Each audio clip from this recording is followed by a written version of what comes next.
Hello to all tuning into our Giving a Tuesday stream. My name is Mike Stevenson. I am one of the hosts of the podcast Connecting ALS, and I'm joined at the moment by someone who probably doesn't need much of an introduction, Kansas City Royals legend and Major League Baseball Hall of Famer, George Brett. Hello, sir. Thanks for being with us. Hello, how are you doing today? Doing well, thanks. Good. So, George, of course, I want to ask you about your decades of support of the ALS community. But before I do that, can you tell us a little bit about how 2020 has been for you? Has the pandemic been impacting your world a lot? I've become a better golfer. I know that. I'm playing a lot more golf. Of course, social distancing. When we first started playing golf, we walked. We had no caddies, no nothing. Mm-hmm. Carried our own bags, never touched the flagstick, never did anything, but we were able to go out and play golf. Since then, the rules have loosened up a little bit. Now we can take golf carts. A lot of us ride singular. We don't ride with anybody in the cart. Sure. And when you get my age, you err on the side of caution. I'm 67 years old, and they say that's kind of the age that it can kind of be a little bit more dangerous. So I've erred on the side of caution. I've become a lot better barbecuer. We stay home a lot and cook. I remember the first probably 3 months, it was just me and my wife at the house, and we would have cocktail hour at 5:30 every day, and then we would go out and I'd barbecue something in the backyard, and we would eat just the two of us.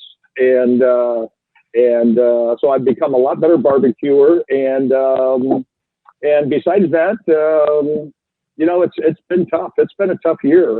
Yeah. You go to baseball games at Royal Stadium or Kauffman Stadium in Kansas City, there's nobody in the stands. It's not the same. Right. I was a tier 3 employee, so I wasn't able to go talk to the players, coaches, or anything. I would just walk in. I would be screened. I would go up to the suite level. I'd sit in the suite, watch the game, and then leave. But it's been a tough year. But getting through it. And I can't wait for a cure. I can't wait for this thing to go away and resume our normal lives, because it's been a very, very long year. It has been a challenging year, and I'm glad to hear that you're managing well. And of course, we know this pandemic has been really tough on the ALS community because it's meant a lot more isolation and anxiety and stress, and everyone trying to reduce their risk of exposure. But I'm glad to hear that you're doing well, George. Everyone in Kansas City and around that area knows how much you've done for this cause over the past 30 years. But can you tell our audience what your initial connection to ALS was and kind of how you got involved? Well, when I first started playing for the Royals, we had a guy that worked in the front office, and his mother worked for a guy that ran a big clothing store called Brooks Brothers. And the president of that company was a guy named Keith Worthington, who the chapter was named after in Kansas City. Keith was a very outgoing guy, active tennis player, active golf player, very good shape individual. And all of a sudden, one day I went in for a meeting with him because I was doing some ads for Wolf Brothers. And he was on a cane. And I said, Keith, what's wrong? And I thought he sprained his ankle or did something. He says, I got ALS. I got Lou Gehrig's disease. And I didn't know anything about that then. Right. And not long after that, I saw him on crutches instead of a cane. And next thing you know, he's in a wheelchair. And the next thing you know, he's got a respirator. And I just saw how he never felt sorry for himself, was always he knew they would never find a cure in his lifetime. But he was always, people are getting diagnosed with ALS every day. And he would always offer support to them. And I promised Keith shortly before he passed away, we were at KU Med Center, and they were doing a big project there for ALS.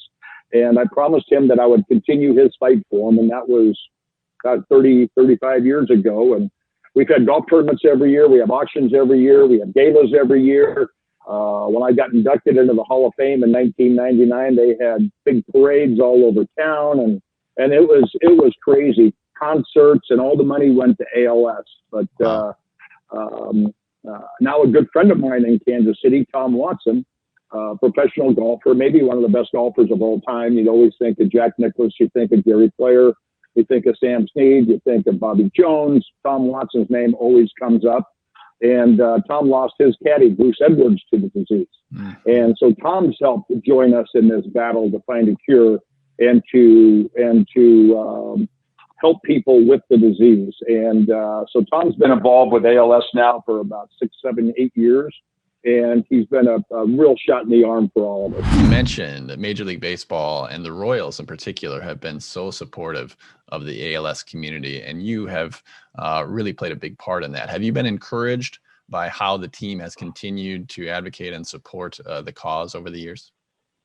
Yes, I have been encouraged. And I'm with new ownership right now, a local guy that grew up in this area. Ewing Kaufman was a great owner. He founded the team back in 1969. David Glass came in, did a wonderful job, and now we have local ownership because David never really made his home here. He was always back and forth to Little Rock, and I think this guy, John Sherman, is a real philanthropic human being, and I wouldn't be surprised if, this year is going to be tough. I'm sure he took a pretty big hit after paying $1 billion to buy the Royals. Right. And all of a sudden we get no fans in the stands and only 60 games. But I'm sure once baseball's back on its feet, John's going to listen to ideas, and I will try to get him real involved with ALS because it is a great charity and it needs a lot of help. It needs a lot of help. The Ice Bucket Challenge, I think, did a lot. Me and some people in Kansas City have come up with other ideas. Change for ALS is something that I did. I don't know if we ever got that off the ground, but it's coming off the ground, and I think it could raise hundreds of millions of dollars for the disease. And I'm just tired of talking about it. It's like I always say, Kansas City is going to be really, really proud when there is finally a cure for ALS, because we were one of the first places in the country to really try to tackle this disease. Right. To have yearly events, year in, year out, and now other cities are following what we started. And I think when ALS, we finally find a cure, we finally find something, Kansas City should be very proud of itself. Definitely. And that is the day that we're all hoping for, and we can have a big party to celebrate the end of ALS. I'm tired of playing in golf tournaments. I'm tired of these things. I'm sure. They're always a lot of fun to go to, but I'm tired of it. Yeah. We wish that it wasn't necessary, that we were in a world without ALS. George, my last question for you, given that it is Giving Tuesday, one of the largest charitable giving events of the year, what would you say to folks who are considering a contribution about the difference they can make in the lives living with those living with ALS, because you've seen it firsthand? From some gal who was a big Royals fan, and I was her favorite player. And this is years and years and years ago when I was still playing. And she was to a point, the only way she could communicate was by tapping on a mouse with her toe. And it would move things around a little bit. And she typed me a message with her husband there. And she was watching a ball game when she did it. I mean, she couldn't communicate if it wasn't for people of Kansas City through golf tournaments. Not only do we try to raise money to find a cure, we also raise a lot of money so people can try to live a normal life. And with respirators, wheelchairs, computers, all kinds of things, the new ways that you can communicate. And it makes a big difference to be able to communicate with your loved one rather than just sit there. ALS is the most brutal disease that I've ever been associated with. It basically robs your body, but your brain is still there. Wouldn't you rather have your body functioning and your brain not there? But so you're aware of everything that's going on around you, and it's just to have never lived with anybody in my house. I mean, it would be so difficult. And for us to make a difference in their last 6 months, their last year, to give them as much of a normal life as we possibly can, that would be great. But also to find a cure, because I'm sure thousands of people out there, millions of people, have been around people that have gotten ALS. Just pick that up. Thank you. And you see on a day-to-day, year-to-year, month-to-month basis of what these people go through. You wouldn't wish that on your worst enemy. You really wouldn't. So that's why Giving Tuesday, I think, is a great idea. The one thing about Kansas City that I think is so special, I don't know one person in this city that's not involved in some way, somehow with a charity. Everybody's involved. They do something. And of all the people I grew up with in Southern California, I don't know one that's involved in a charity.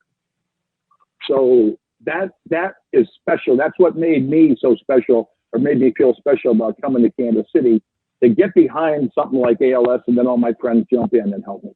It is. So help, you just help out. I try to help out as much as I can. There are so many people knocking on doors, wanting money, wanting you to do this, wanting you to do that. And you got to be very, very particular. Yep. But this is a very odd disease. It's a very peculiar disease. And you, like I said, you wouldn't want this on your worst enemy. So if you're going to give money on Give Tuesdays, I would definitely select ALS. That's a great message. That's a great message, George. We certainly do need help of folks out there, and we appreciate everyone who is giving today and making a difference. And George, we really appreciate everything that you do for the ALS community and that you continue to do in this fight. Thank you so much for your time today, and we look forward to what you come up with next there in Kansas City. Okay, Mike. Good talking to you. Thanks.